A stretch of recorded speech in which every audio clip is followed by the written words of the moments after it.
ভারী বৃষ্টি এবং ভারতে উজানের ঢলের কারণে তিস্তা নদীর পানি বৃদ্ধি পেতে শুরু করেছে। গত কয়েকদিন থেকে কয়েক দফায় এই তিস্তা নদীর পানি বৃদ্ধি পেয়েছে।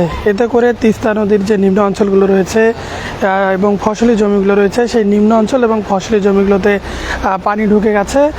যদিও সেই পানিগুলো দীর্ঘমেয়াদী নয়, স্বল্প মেয়াদে সেই পানিগুলো সেই জমি এবং বাড়িতে থাকে, আবার নেমে যায়।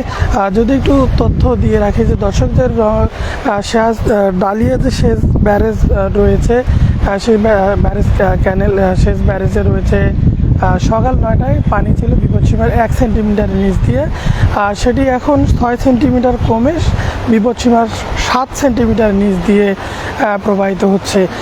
নীলফামারীর ডালিয়া ব্যারেজ পয়েন্টে যদি পানির পরিমাণ কমে, তাহলে রংপুরের মহিপুর এবং কাউনিয়া ব্যারেজ পয়েন্টে এসে পানির পরিমাণ কিছুটা বেড়ে যায়। ডালিয়া ব্যারেজে 6 সেন্টিমিটার পানি কমলেও কাউনিয়া ব্যারেজ পয়েন্টে এসে 3 সেন্টিমিটার পানি বৃদ্ধি পেয়েছে এবং পানি উন্নয়ন বোর্ডের তথ্য অনুযায়ী কাউনিয়া ব্যারেজ পয়েন্টে পানির পরিমাণ আরও বাড়বে। সময় যত যাবে তত পানির পরিমাণ বাড়বে।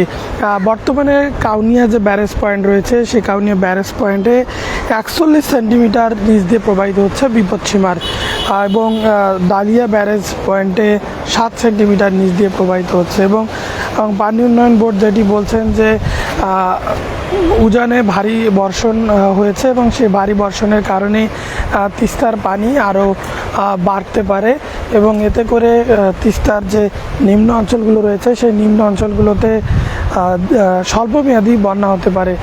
যদি একটু বলে রাখি যে তিস্তার যে 5 জেলার উপর দিয়ে প্রবাহিত হয়েছে, এই 5 জেলার উপর দিয়ে যে চর অঞ্চলে ফসলি জমি রয়েছে, পাট এবং আমনের বীজতলা, এর পাশাপাশি বিভিন্ন রকমের সবজি, সেগুলো কিন্তু ক্ষয়ক্ষতি হয়েছে।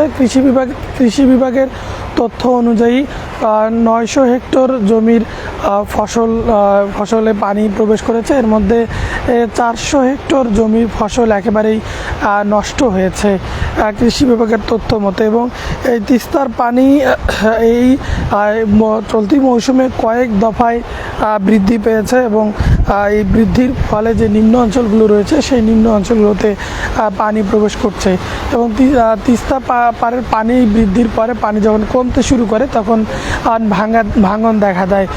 এরই মধ্যে তিস্তার যে মহিপুর ব্রিজ রয়েছে, ব্রিজ রক্ষা বাঁধ রয়েছে, সেই বাঁধে ভাঙন দেখা দিয়েছে এবং এছাড়াও কোলকন্দ, বাগডোহরা চর এবং বিনমিনার চর সহ বেশ কয়েকটি চরের যে নদীর ভাঙন দেখা দিয়েছে এবং যে এলাকাগুলো ভাঙন দেখা দিয়েছে, এতে করে যে কুড়িগ্রামের কিছু অংশে তিস্তার পানি উন্নয়ন বোর্ড যে ভাঙন কবলিত এলাকাগুলো, সেখানে জিও ব্যাগ ফেলে ভাঙন রোধের চেষ্টা করা হচ্ছে। কিন্তু পুরো যে তিস্তা নদী রয়েছে, পুরো তিস্তা নদীর এলাকায় কিন্তু ভাঙন রোধে দীর্ঘমেয়াদী কোনো পরিকল্পনা পানি উন্নয়ন বোর্ডের নাই। শুধু যেখানে ভাঙন দেখা দিচ্ছে, সেখানে কিছু জিও ব্যাগ ফেলে ভাঙন রোধের চেষ্টা করা হচ্ছে। এতে করে যে তিস্তা নদীর ভাঙন কবলিত এলাকাগুলো কিন্তু ভাঙন পুরোপুরি রোধ করা যাচ্ছে না। এই জন্য তিস্তা পাড়ের যে মানুষ রয়েছে, তাদের একটি দাবি যে তিস্তা মহাপরিকল্পনা বাস্তবায়ন করা হোক, তাহলে তিস্তা পাড়ের যে দুঃখ দুর্দশা, সেটি কিছুটা লাঘব হবে। এই ছিল তিস্তা নদীর পানি বৃদ্ধির সর্বশেষ।